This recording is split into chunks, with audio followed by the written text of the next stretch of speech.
All right, hello everyone. I'm here with Dr. Fitzhugh. She's a brave doctor, a brave woman who volunteered to take the COVID-19 vaccine. And I'm gonna let her tell her story. I mean, I read about her on NewJersey.com, and I think what she did was very courageous. But I'm gonna ask her first off, why did you decide to take the vaccine? So what I thought was so important when it came to COVID-19 was seeing how many people in the community, and particularly in the Black community, were dying of this disease, and at numbers that were greater than many other ethnic groups. And I kept hearing over and over and over again how Black people weren't being adequately represented in the trials in the early stages. And I thought to myself, okay, no time like the present to really get involved and to do the right thing and to get that representation, because representation matters. And that's when I made the decision to join the trial. And I understand that being a doctor, you believe in medicine and science, but that's a leap of faith to take with a vaccine that hadn't been tested. What made you feel safe doing that? So medicine has come such a long way, and we know in the Black community what it's like to be experimented on. You know, we have the history of the Tuskegee syphilis study. We have the history of Henrietta Lacks, you know, and her cells from her cervical cancer being taken and being used to create or make numerous advances in science and in medicine. But, you know, things have changed a lot in 2021.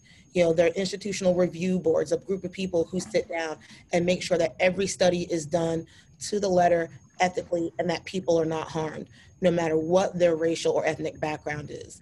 And so with things changing the way they have, and with the amount of support, particularly financially, that this study had, you know, in terms of putting in millions, and actually it's like $10 billion to get this done safely, I felt that I could do my part and no harm would come to me. And so far, I mean, I'm 3 months out from the first shot, 2 months out from the second shot, and I'm still healthy. Okay. And one of the reasons I thought it was important to talk to you, not just because you look like me, because of your background, your medical background. And as an elected official, it's our job to always protect people, public safety first. And we've heard everything from they got it out too fast. They haven't cured AIDS yet. How did they come up with something to cure this so fast, or vaccinate you against this so fast? What would you say to someone trying to explain to people that they need to take this, or it's in their best interest to take the vaccine? So my strategy is education, but never coercion. I don't want anyone after forced to do this. You know, this vaccine was developed quickly because there were more resources put behind it than probably any vaccine ever. $10 billion and do this Operation Warp Speed to make sure that we had something that was effective and that worked has never been done before. You know, there are actually clinical trials for AIDS vaccines, and a lot of people don't know that because it wouldn't get the same kind of press. Because, I mean, yes, we're all susceptible to getting HIV depending on, you know, any various number of things that could happen to us. But with COVID, I mean, you could, you know, if you sit in a room with somebody for 15 minutes, you could be at risk for getting it. You're not going to be at risk for getting HIV if you're sitting in a room with somebody for 15 minutes. So, you know, a lot of the speed, as you know, as scary as the speed is for some people, a lot of the speed was due to resources. We've never seen anything backed the way this was backed. And, you know, quite frankly, I think, you know, in my research study, I had a great relationship with the study PI. You know, this was the principal investigator, you know, and this was the doctor who was in charge of the study, answered all of my questions, very trustworthy. And I asked like the hardest questions, because being a physician, you ask the tough questions. And he really dispelled any doubt that I had. I appreciate that. And how do you, like, when you're speaking to lay people, how would you, pretty sure you spoke to family members, cousins, your friends who've asked you lots of questions. What do you say to convince them that it's safe? Because that's what we're trying to reach tonight. Believe it or not, there are some people that once I said I got the vaccine, once I was unblinded in the trial, people who have known me my entire life are like, that's it, I'm getting it now. Like, if you did it, you trust it, you know, we trust you, I'm getting it done.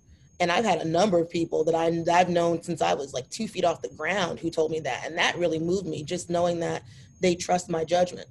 But the reality is, for people who don't know me, which is most of the people that I speak to about the vaccine, it's better than getting COVID.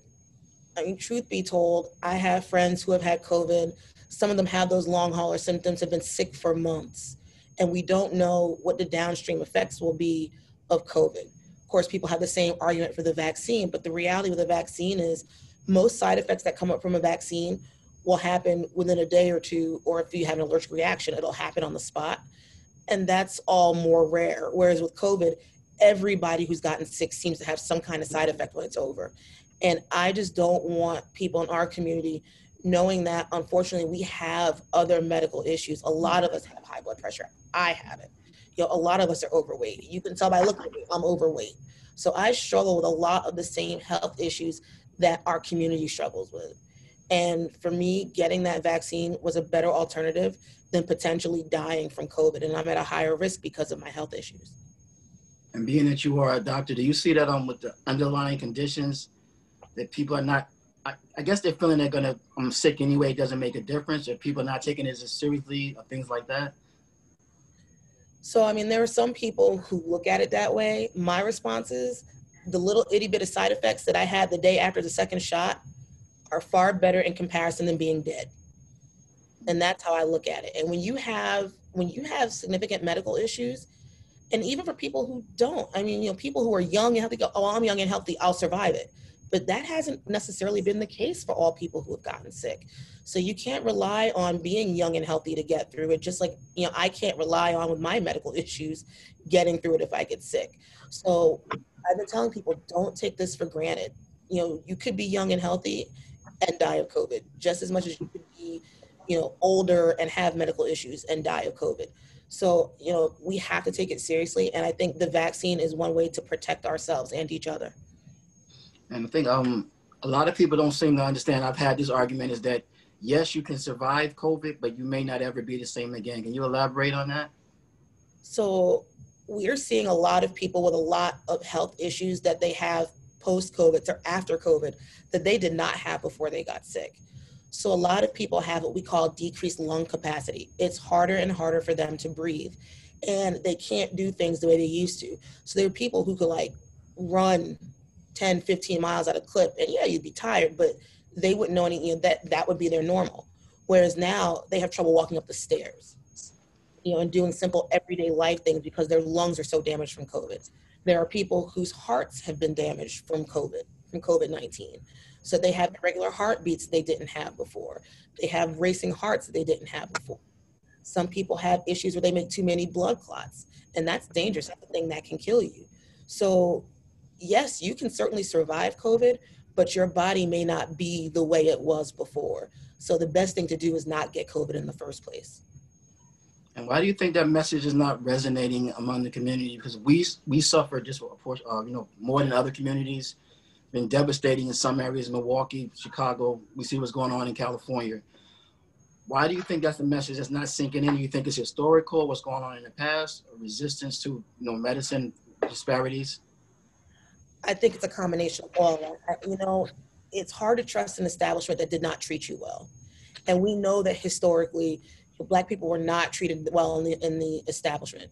We still see it today. You know, we watched the case of Dr. Susan Moore, who's the doctor in Indianapolis, who died from COVID, who wasn't listened to. And she was a physician, and they weren't taking her pain complaint seriously. So, you know, mistrust is a very real thing, and it's a very powerful thing. And I don't blame people when they hear, you know, when they don't trust and like, you know, I'll take my chances because. But what I'm hoping is that through sessions like this that give me the opportunity, you know, as one of us to talk to all of you, I'm hoping that not to necessarily change your minds, but at least give you, you know, little ammunition to make the most informed decision you can make. And do you see the fruits of your labor starting to come through? You see more people listening, more people willing to take the vaccine, or you think it's still too early? Yeah, I'm very active on social media because I didn't do anything that caused me to lose my account. And so I've been, so I've been fortunate, you know, because I have I have over 27,000 followers. And when I posted my story on Twitter, you know, that really, there was a lot of conversation around it. And there were some people that said, you know, thank you, because now I'm willing to do it. I just needed to hear it from somebody who looked like me. So it has been working. I think there's a lot that needs to be done still. There's a lot of conversations that need to be had. And I think, you know, a session like the one we're having tonight is a way to get started. And what do you think, though, amid a few elected officials on this call, what do you think it is we need to do in our capacity to get the message out there and to help people? Keep doing this. I see my college roommate on the screen. Love her to death. Hello, Mrs. Reddick. Hi, how are you? I am good. How are you? I'm great. Thank you for doing this. My pleasure. We were literally college roommates. This is a face that I am very happy to see. You know, I feel like I also have an obligation in all of this. You know, as a Black woman, as somebody who came up, I went to medical school here in Newark. I've been in and around this community pretty much all my life. I have an obligation to give back to a community that's given to me. And if I can spend a little time giving back, for me, it's worth it. And I think, you know, you're doing the right thing, Mr. Cook. Keep having these sessions. Bring people in. Ask the difficult questions. Talk about it. Because the more conversation and the more accurate information we have around the vaccines, the more likely people are to actually take. I have one more question, then I'm going to open it up to everybody else. I have a few friends that have gotten the shot, and what's a normal reaction to getting the vaccine, and when should you worry after getting the vaccine if you still have side effects? So, as I was saying earlier, the side effects from the vaccine don't last very long. The two vaccines that have received the emergency use authorization, so the Moderna and Pfizer vaccines, are very, very similar. So both are a 2-shot regimen, and people don't want to hear anything about getting 2 shots, but it is 2 shots. The first shot, there really aren't many side effects at all, and most people reported the same. So your arm may hurt, you may get a little bit of swelling where you got the needle, but that's about it. The first shot really isn't that bad.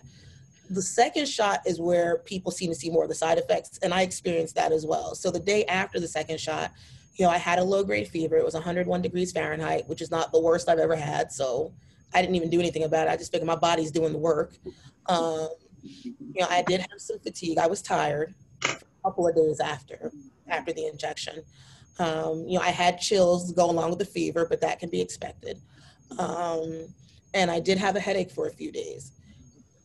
Everything other than the arm pain was gone in 2 days. So I got the shot on a Friday. By Sunday, all of those other symptoms were gone. The only thing that lingered was the arm pain. And I mean, the arm pain is like, what it feels like if you get like a tetanus shot. So it does hurt, your arm does hurt, but again, I'd rather have a hurting arm than having COVID. So, and again, the side effects usually only last 2 to 3 days. And it's mostly after the second shot. And what we've been seeing is that in patients who are a little bit younger, they're talking this stuff. Hold on a second. So somebody like me in my early 40s, I had the expected, the side effects that you would expect from getting the shot. But it's really not that different than a flu shot. You just have to get 2 of them. Start my baby. All right, thank you. I'm going to open it up for questions now to the audience. And we would just ask that you keep your microphones muted unless you're talking, and please give your name and everything, because there are producers from CBS on, so they may be interested in speaking to you later. So please give your name before you speak. And remember, although this is a Zoom meeting, these are guests to Hillside, so let's all act appropriately. Not that I have to tell anybody that's on here that right now. So does anyone have any questions?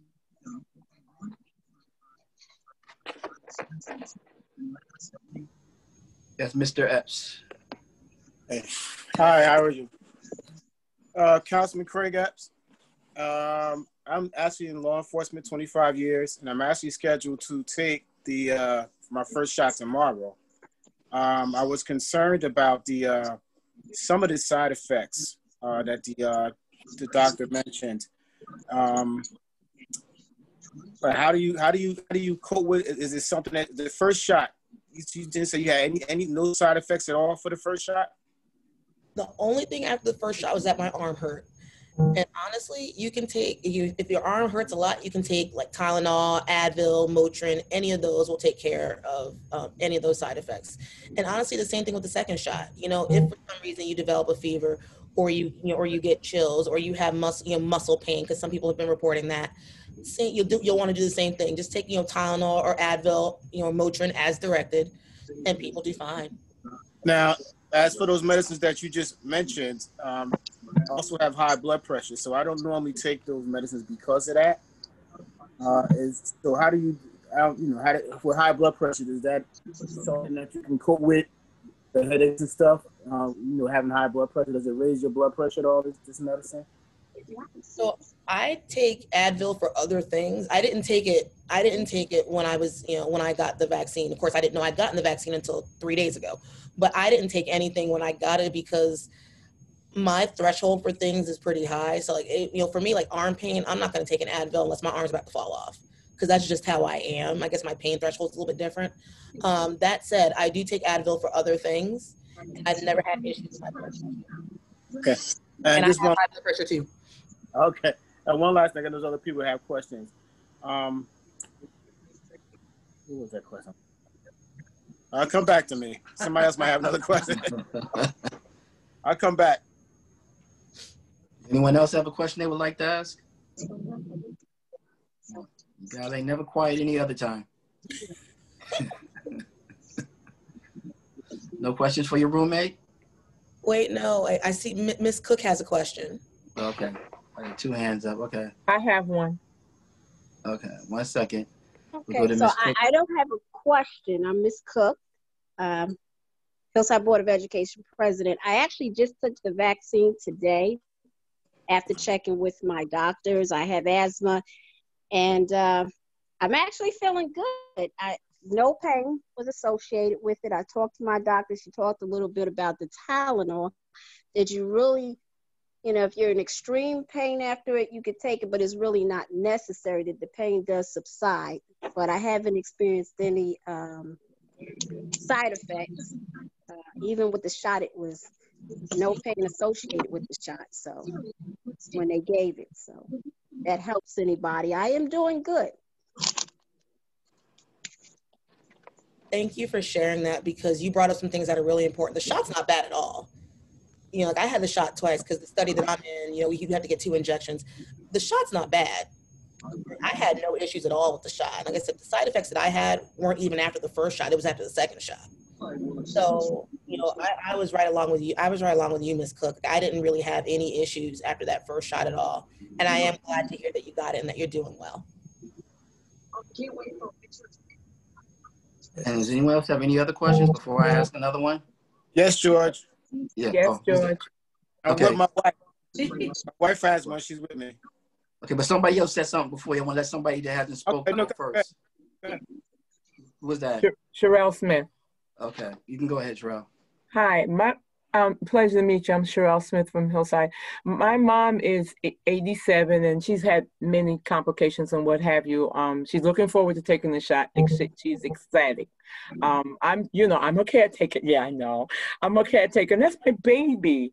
So yeah, I'm just a little, when are they going to? I put her name on the list, and I'm just a little nervous, but I'm excited as well. I have to tell you, my dad is 75, and so thankfully he just makes the cutoff to get in and get the vaccine. So I started signing him up today, and he fussed and fussed because he doesn't like getting shots. Because my dad is that guy. He's the guy you don't want to draw blood from because the tiniest needle will make him scream. He's that guy. But I told him, I was like, Dad, because my father has a bad heart. So I told my dad, you're getting this. As soon as I can sign you up, if I have to take a day off of work, I am taking a day off of work to get you to get this shot. Because the alternative, with a heart as bad as his, I don't think he would survive COVID-19. I just don't want to take that risk for him. So as soon as we can get him done, we're getting it done. And thank you for sharing that.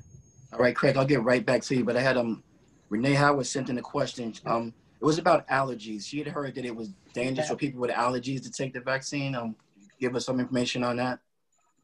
So yes, I know you probably heard in the press there were a couple of people who had an allergic reaction to the shot. Just like there are some people who are allergic to egg, and that's why they can't have a flu shot, because there's an egg component within flu shots. There will always be a subset of people who may have an allergic reaction. We didn't see allergic reactions in the study, which is why it was such a big deal when that first person, I think it was in England, developed an allergic reaction, when they got the first shot.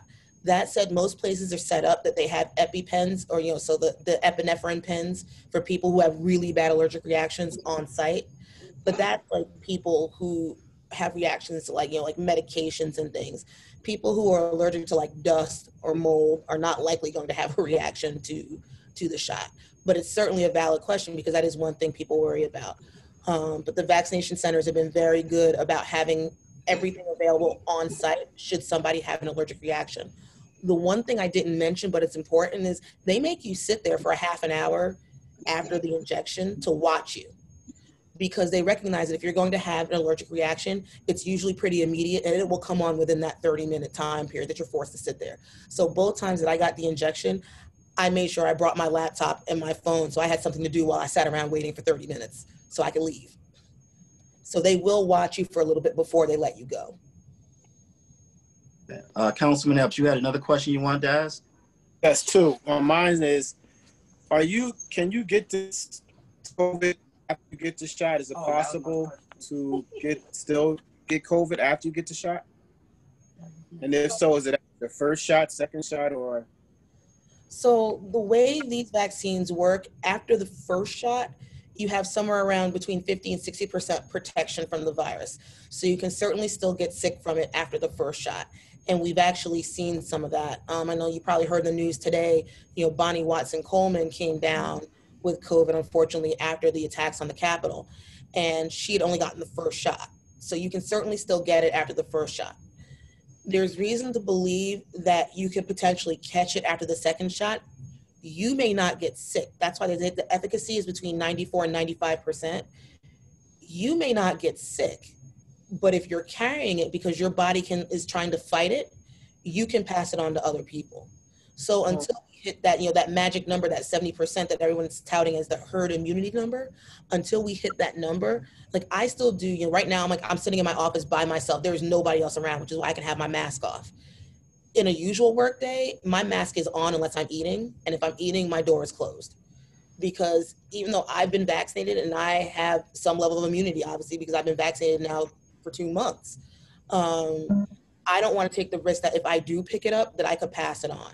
Because that's where it's dangerous. You could be asymptomatic and pass it on to other people. And we see that in the community. So I may not get sick now that I've gotten the vaccine, but I can give it to family or friends. I don't want to do that. So, I still mask up. I socially distance when I can. The whole staying at home is a joke because I'm a doctor. I don't get to stay at home. But, but I certainly wash my hands often, use hand sanitizer if I don't have access to soap and water, which you do in some areas. So, we have to stay vigilant until enough people have been vaccinated for us to actually be protected. You guys, question? Yeah. And just real quick to follow up on the question about herd immunity, is it possible to achieve herd immunity if a good number of people in the Black community don't take the vaccine? It would be difficult. We're still statistically a minority in this country. So, we're only around, I think the latest numbers I saw somebody's presentation, like 16% of the population for people who identify as Black. Obviously, some of us are already getting the vaccine, so it won't be like none of us are doing it. But that said, we're getting hit hard because, we tend to live in communities that have extended households. So it's not just us and our kids. Like often we'll have a parent who lives with us. So there's kids, parents, grandparents. We tend to have jobs, myself included, that require us to be out in the environment because we're so-called essential workers, whether it's medicine or it's nursing or law enforcement, or you work at a supermarket, all these things that have been deemed essential, we tend to have a lot of jobs in. So we're constantly at risk for exposure. And that was part of what, made me think that we really need representation from our community because we're the ones that are out there every day in the community because of a lot of the jobs and things that we have. And my thing is, I say it all the time, I don't want to bring anything home to my family. When you're working in medicine, it's like the first thing I do is I come home, I immediately change, take a shower. I don't even let my kids hug me. Like we do what we call it fake huggies. We like hold our arms out, fake huggies, and then I run up the stairs and get in the shower. Because I don't even want to touch my children after I've been in a hospital all day. I just don't want to take that risk. And we don't even have trials for kids yet. So we can all get vaccinated as adults, but our kids can't. If your kids are under 16, they can't get vaccinated. Oh. So, I'm very careful. And I think we have to stay careful. Can we get to herd immunity? Yes, but it'll take effort from everybody. It won't just be our community. The more of us, the better. But that said, there are also people who can't get vaccinated for any number of reasons. There are people, who have cancer who can't necessarily get vaccinated. People who have immune system diseases where they can't necessarily get vaccinated. So they're relying on those of us who can for protection, because otherwise they don't get the protection from the vaccine. So there's a lot of work that needs to be done to get us to the point of herd immunity. Hey, thank you. Hawaiian, you had a question? Well, I did have a question, but I think she probably answered it. I was going to ask the question if there was a vaccine, what was the doses between children and adults? But I think she said children are unable to get the vaccine at this present time. But do you think at some point it will be mandatory for children to get to attend schools or high school, elementary, or higher education? Because I know my daughter attends Lincoln University, and they had a couple of situations where people were tested positive, but they was asymptomatic. So you think at some point it may become a mandatory? I know the world tries really hard not to get involved in making people do things they don't want to do, but with this illness, I think it might be. With kids, and now we're talking kids from 0 to 16, we're still a bit of a ways off because they haven't even started clinical trials. So the same process that I went through, like every clinical trial has 3 phases. So there's a phase 1, a phase 2, and a phase 3. With the adults, we're in phase 3 simultaneously with people now starting to get the vaccine because there's enough data out there to show that it was effective. That's how they got the emergency use authorization. That same process will have to take place in children. And it hasn't happened yet. They haven't even started with phase 1 in children. So I'm not certain there will necessarily be a vaccine by the fall just because it's already January. I mean, there could be, if they move as fast as they did with the adult vaccine, it's possible that there could be a vaccine by the fall. I can tell you that I definitely want my kids to get it because I need my kids to be in school. and not because, I'm trying to throw them out of the house, but it's, like my 4-year-old right now is in a learning daycare. They have not closed since the pandemic started. And he is just as well adjusted and he is doing great. My daughter is in elementary school and they've been on and off. Sometimes they're remote, sometimes they're hybrid, they go back to remote. And she needs to be in the classroom, so she's not handling it well. So I can't wait until we get through this process for children so that I can get my kids vaccinated so they can go back to a normal school day and a normal school life, because that is important for the kids. And and for them, that's a social setting too. They miss their friends. And it's not the same seeing them this way. So I hope that trials in children will start soon so that we can get to that next step with the kids. Thank you. Dr. Fitzhugh, I had another question I heard. We were talking about this at work. Let's say you get the vaccine, you get one type of vaccine. You can't mix them though. You have to go back and get the same shot later on. You can't, they have it here, I'm gonna run there, correct? No, you cannot mix them. So usually when you get the vaccine, you're given a card. And actually, if I could, I can't show my card because that says what kind of trial I'm in. But so you get a card, and on the card you have the date of the first vaccine. You have to commit that day to the date that you go back for the second, and you have to get the same one. So if you got Pfizer the first time, you have to get Pfizer the second time. If you got Moderna the first time, you have to get Moderna the second time. So you can't mix and match because the formulations are slightly different, although the effect is roughly the same. Okay. All right, thank you. Does anyone else have any questions? I don't want to keep the doctor too long. I told her 30 minutes and we might have went over. George, I just have a quick question. She referenced something with regards to cancer. Now, whether a person is a cancer patient currently or have had it and are in remission, what are the 2 types of conditions that might cause them to maybe not be capable of getting that vaccine, excuse me? So there are a lot of populations in the clinical trials that weren't included. So like pregnant women and breastfeeding women weren't included in the trials. Now that said, the American College of Obstetrics and Gynecology came out with a statement supporting pregnant and breastfeeding women for getting the vaccine, despite the fact that they weren't in the trial. So there's a bunch of doctors who got together, wrote a whole position paper on making that happen. For people, and again, of course, the most important thing is to talk to your doctor before you make any decision. But, for people whose cancers are in remission, there are folks whose cancers are in remission who have gotten the vaccine already, or who have started the series. Where the data is less clear, it seems so far, is people with autoimmune diseases, so people like lupus, or scleroderma, if you've heard of those diseases, because they weren't in the trials either. So the data is not as clear. So what I always recommend is you have to talk to your physician who has your full medical history, who's known you, knows all your conditions, everything that you have, and you can have that conversation as to whether or not you should, you should proceed forward with getting the vaccine. Because remember, some people won't, some people won't be able to get it. Certain what we call autoimmune diseases, so diseases where the body attacks itself, and lupus is one of those. And lupus, actually, some of the highest rates of lupus are in the Black community. So we have a lot of us who have that. They may not necessarily be able to get the vaccine. Again, that's a conversation you have to have with your physician. But for those people who can't, that's part of the reason I stepped up, because I can. And if I can protect people, every little bit that I can do for me counts. So that's why I did it. But the most important thing to answer the question, I think, is to have that conversation with your physician, because they know your entire medical history and they can give you better guidance. Can I get one last question from anyone in the audience if they have one? I have a question, George. I know you touched on it earlier, George, in regards to how do we effectively spread the this important information into the community. Lots of times, like, you're doing a great job, George, with this Zoom.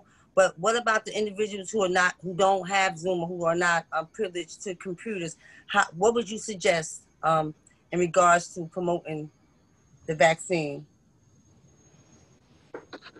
Unfortunately, right now, because of COVID, we can't do the old-fashioned meetings, but I think we keep doing things like this. We post it wherever, Instagram, Facebook, Twitter, wherever. This would unfortunately be too long for Twitter, but wherever we can get it up to help people find out. We have to talk to each other. That's why I'm not a doctor, but Ms. Fitzhugh is. So when we speak to people now, hopefully we'll be more knowledgeable about what we're talking about. We're trying to convince people that it might be best for them in consultation with their doctor to take the vaccine. Because I feel that if you know better, you do better. So hopefully we let more of our people know better and they can do better. It's not a perfect answer because, because one person might be on Facebook, one person may only watch TV, another person may still read newspapers. So we have to try to use every avenue we can to get this information out. But, and I said that was the last question. I just want to say to Dr. Fitzhugh, she's being humble, but what you did, especially as a Black physician, to going out, putting yourself out there and doing this is incredible.